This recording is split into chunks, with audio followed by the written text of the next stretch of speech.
Mobile station நேயர்களுக்கு வணக்கம். Joseph Vijay என்கிற நான் அப்படின்னு சொல்லிட்டு ஞாயிற்றுக்கிழமை அன்னைக்கு ஒரு குரல் கேட்க போதுங்க. அதாவது விஜய் அவர்கள் பதவி ஏற்க போறாரு.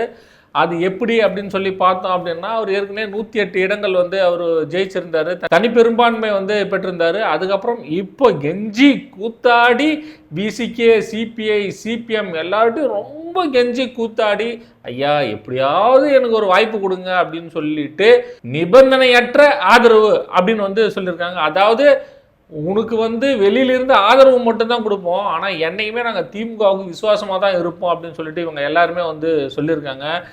அதனால் விஜய் அவர்கள் ஆட்சி அமைக்க எந்த ஆட்சேபனையும் இல்லை அப்படின்னே சொல்லலாம். ஆனால் எப்போ ஒன்றாலும் காலை வாரலாங்க. அதுவும் விஜய் அவர்கள் தெரிஞ்சுக்கணும்.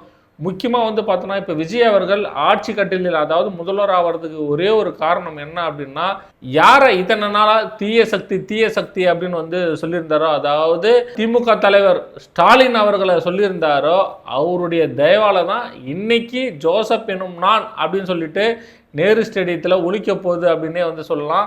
ஆமாங்க, திமுக கூட்டணியில் இருக்கிறவங்க தான் எல்லாருமே டிவிக்கு ஆதரவு தெரிவிச்சிருக்காங்க. இதை பற்றி முதல்வர் ஸ்டாலின் கிட்ட போயிட்டு இந்த கூட்டணி கட்சியினர்லாம் பேசியிருக்காங்க. அது உங்களுடைய விருப்பம் தான் அப்படின்னு சொல்லிட்டாரு. அதனால இவர் வெளியிலிருந்து ஆதரவு மட்டும் சொல்லியிருக்காங்க. இப்பொழுது கவர்னரை போயிட்டு விஜய் அவர்கள் சந்திச்சிட்டாங்க.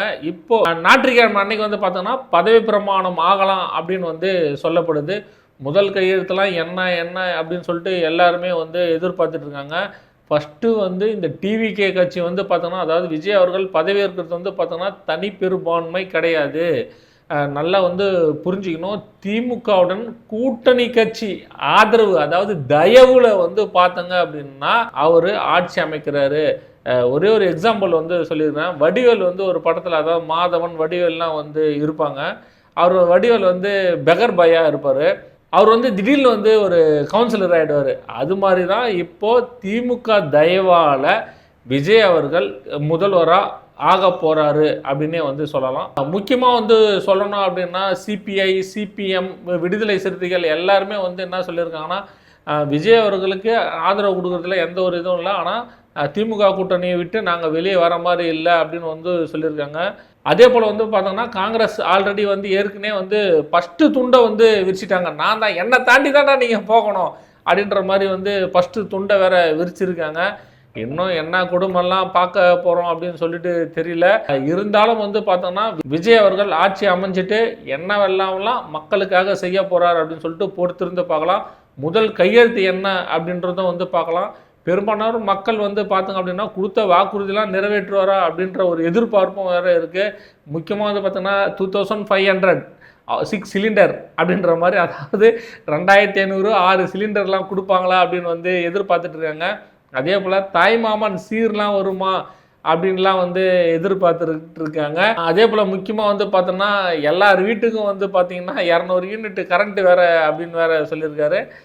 எல்லாமே சாத்தியமா அப்படின்னு சொல்லிட்டு விஜய் அவர்கள் அந்த முதல்வர் சீட்டில் உக்காந்த உடனே சாத்தியமா இல்லையான்னு சொல்லிட்டு பொறுத்திருந்து பார்க்கலாம். முக்கியமாக நம்ம சொல்ல போனோம் அப்படின்னா, இந்த ஜாம்பிங்களால் ஏதாவது ஒரு பிரச்சனை வரும் அப்படின்னு சொல்லிட்டே பார்த்தீங்கன்னா சிபிஐ, சிபிஎம், இந்த விசிகா எல்லாருமே ஆதரவு தெரிவிச்சிருக்காங்க அப்படின்னு சொல்லலாம். இந்த ஜாம்பினா தெரியுதா?